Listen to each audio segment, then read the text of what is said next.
That was quite a bit gruesome, I will admit. Had me cringe. A lot. One of the lads will show you how to get inside. We'll be waiting for you where you come out. Shake a leg now. The Lord hates a laggard. Alright. Plasmid shortages loom as conflict continues.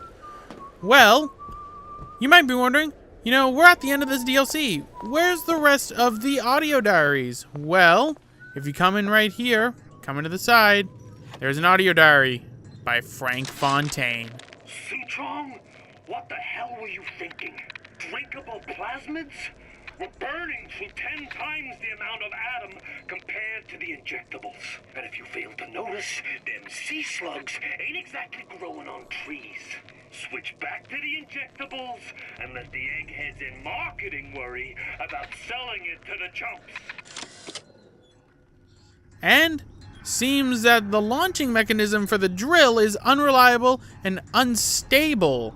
So they're going to remove the launching power of the drill from the Big Daddies in later models. Interesting, no? So, here we are in Suchong's lab at Suchong's clinic. Imprinting solution found in genetics? Not. Seems Suchong was unable to, use the hair sample to find it.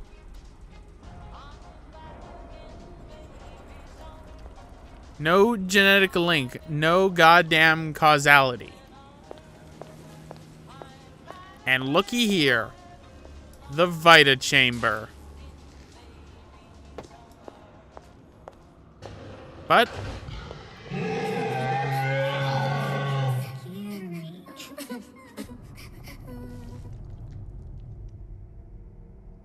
let's try and move them. Alright. Let's see here what we could do. Scary. Stay away from him. He's scary. Look, it's okay. He can't hurt anyone. Scary. Shh. Shh. Can you move?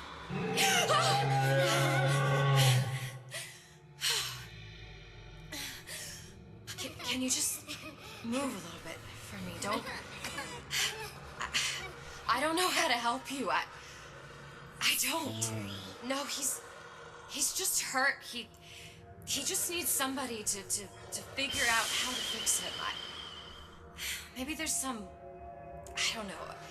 Is there some documentation for him around here or something? Right. Look who I'm asking. So, find a way to repair the Big Daddy. Great. Better not ram into me again. Encoded. Big Daddy will not imprint. If not imprint, good is he to little sister. She no like him. He no like her. Situation is impasse. Unacceptable.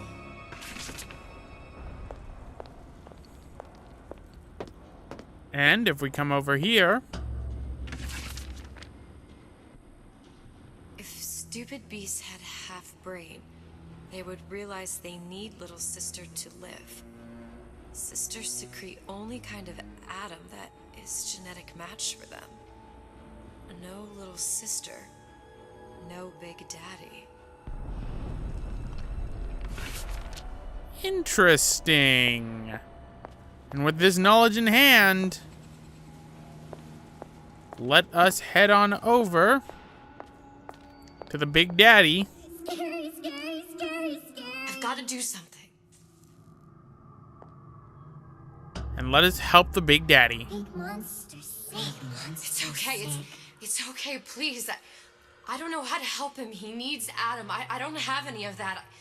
I don't know what to Monster's do. going to die. Not fair. We can help.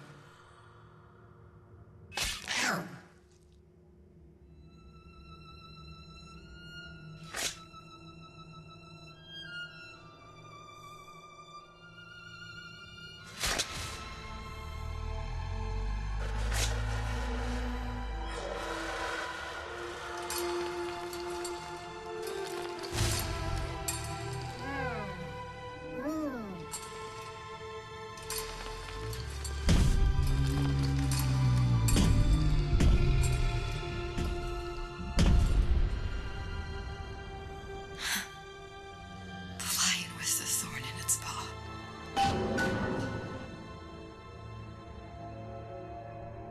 Isn't that adorable?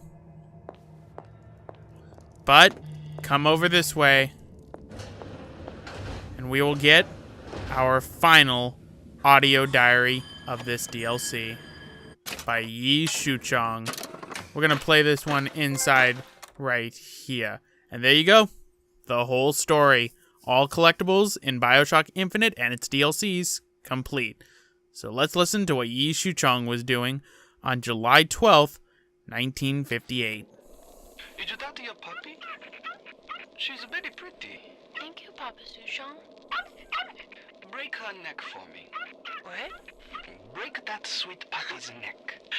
No, please. Break that puppy's neck. Would you kindly? No. No. Very good. And that's Shuchong for you. What's this?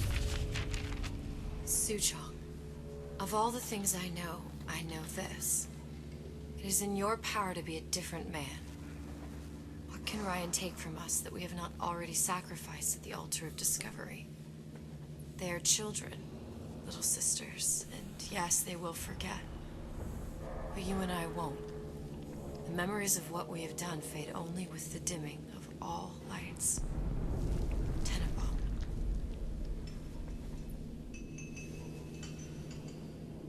Interesting.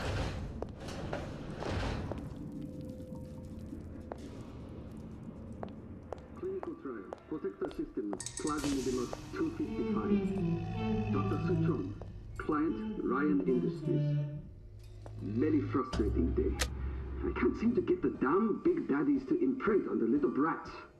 The protection bondage is just another forming. Get away. Maybe if I modify the genetic sequence to... sequence to allow for... Get away, you filthy little shit! What? What are you doing? Get back! Get back!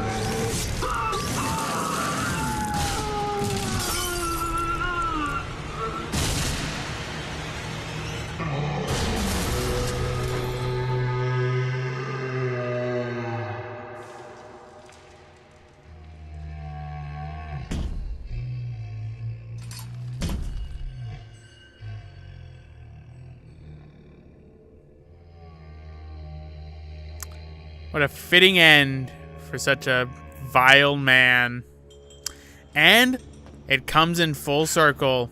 If you remember, in BioShock 1, we found Yi Shuchong's corpse impaled by a drill at his clinic.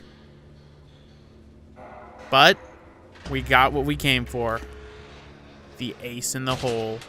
This is it. This is the ace in the hole.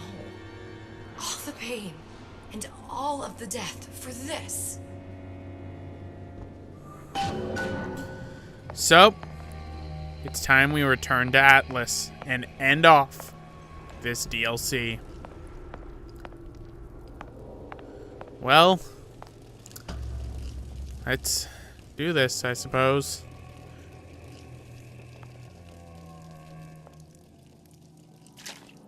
Gatherer's Garden.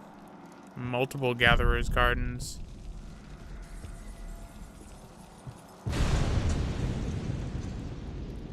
Hey, sister. Over here.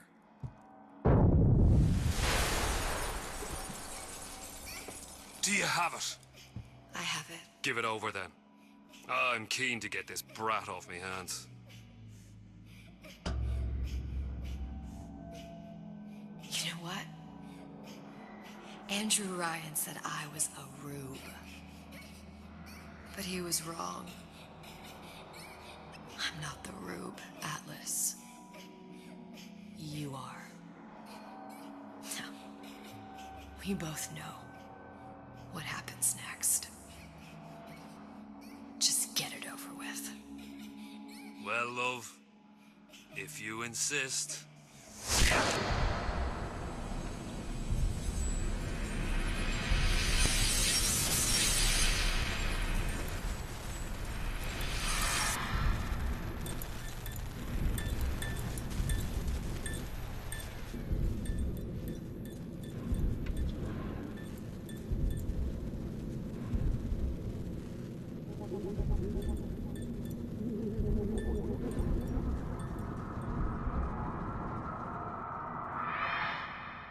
What is this? It's just a bunch of gibberish. What does this say, you little whore? Hey! What does this say?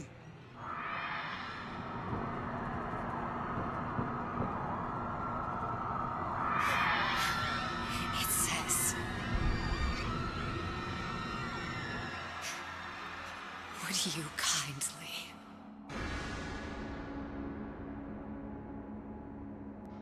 We've got the activation phrase. Now all we've got to do is get that genetic freak of nature on an airplane, and Rapture's ours. Yeah!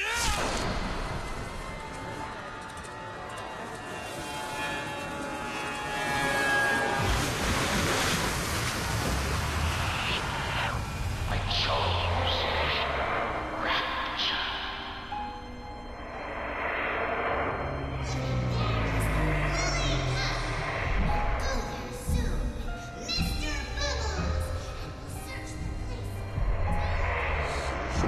Man chooses, a slave obeys. The fate to save one life is to save the world entire. It is you who are Rapture.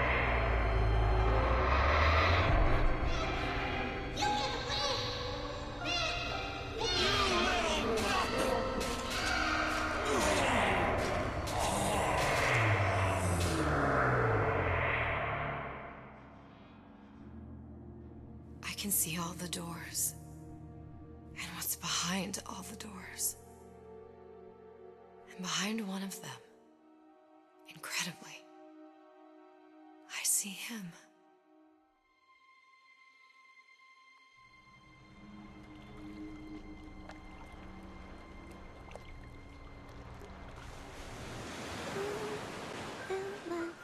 Dans ses bras, elle m'envoie la tuba. Je vois la vie amoureuse. Il m'a dit des mots d'amour, des mots de tous les jours.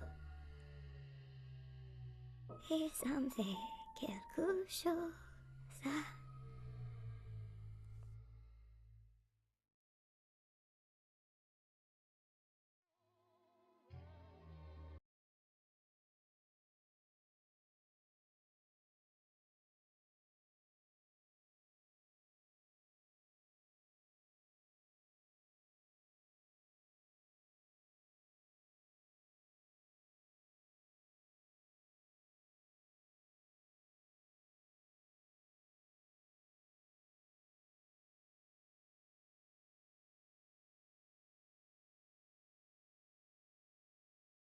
There you go, ladies and gentlemen.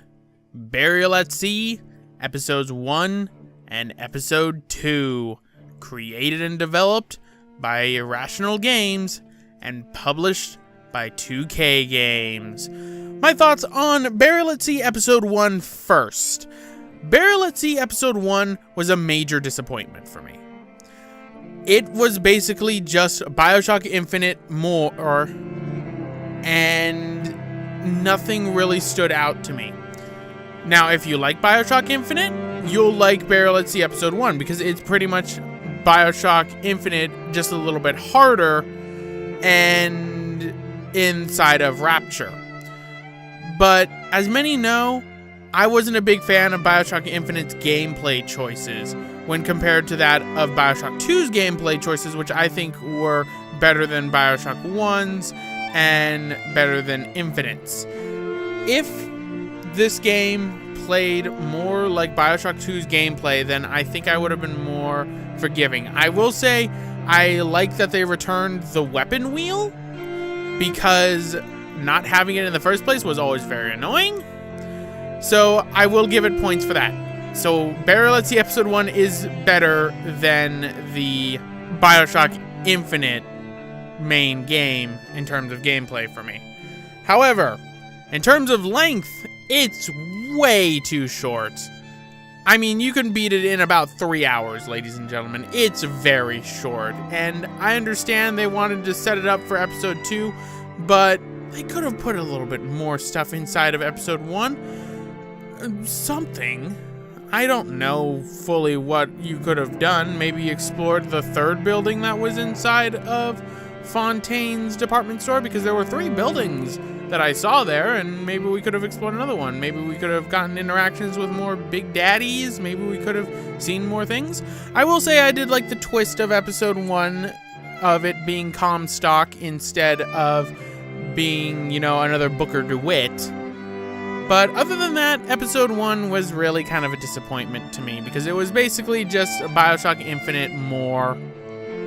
And unfortunately, I wasn't the biggest fan of BioShock Infinite. Now, episode 2, on the other hand. Oh boy, do I love episode 2. Episode 2, in terms of gameplay choices, in terms of story, in terms of atmosphere, way better than BioShock Infinite.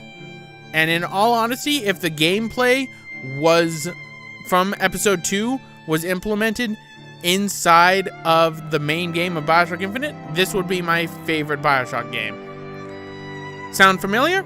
Those are the same exact words I said for BioShock 2 after playing Minerva's Den's DLC. Only that was in terms of story. The story for both of episode 1 and episode 2, when they connected to each other, was rather nice. I liked episode 2 more than episode 1 by a margin, but they were still both nice. So that's why I'm going to sort of say the story thing as the same as overall for BioShock Infinite Burial at Sea. Now, what was it in the gameplay that I liked? I loved the stealth that I was able to do, because I'm a sucker for stealth. I loved the atmosphere. I loved that Elizabeth wasn't some big, tanky person who could take any bullets and just suck on her thumb and then get healed and then go back and murder some more. No, she was fragile. She was characterized. She was able to hold her own in her own way without having to be like Booker DeWitt. I enjoy that. That's a lot of fun to do and to play as. Not to mention what they did with the plasmids. Oh my goodness, were plasmids way more useful in this DLC, both DLCs for that matter, than the Vigors ever were. And the fact that I could upgrade them by finding upgrades inside of the field in episode 2 is something I wish episode 1 would have done, and something I wish that the main game would have done with the Vigors. I would have used the Vigors more if I could find mods that would power them up, instead of having to pay buco amounts of money in order to upgrade them. Because in all honesty, the only one that was ever worth upgrading was Return to Sender. When it came to all the other ones, they were not worth it. Not in the slightest. Not even Possession was worth it. But the mods were great, which is why I also wish there were mods for weapons inside of the DLC, like how there were for the Power to the People stations in BioShock 1. But I understand why they didn't do it for Burial at Sea Episode 2. They could have done it for Episode 1, though. That would have been better. But where does this leave us for the BioShock series? Well, ladies and gentlemen, we're officially done with the BioShock series. I have LP'd and completed BioShock 1, 2, Infinite, and Burial at Sea. Whether the BioShock series continues in the future, we do not know. But anyway, guys, I'm going to end it off right here. This has been Roxas1359, and I thank you all for watching my LP of BioShock Infinite, Burial at Sea. See you all next time.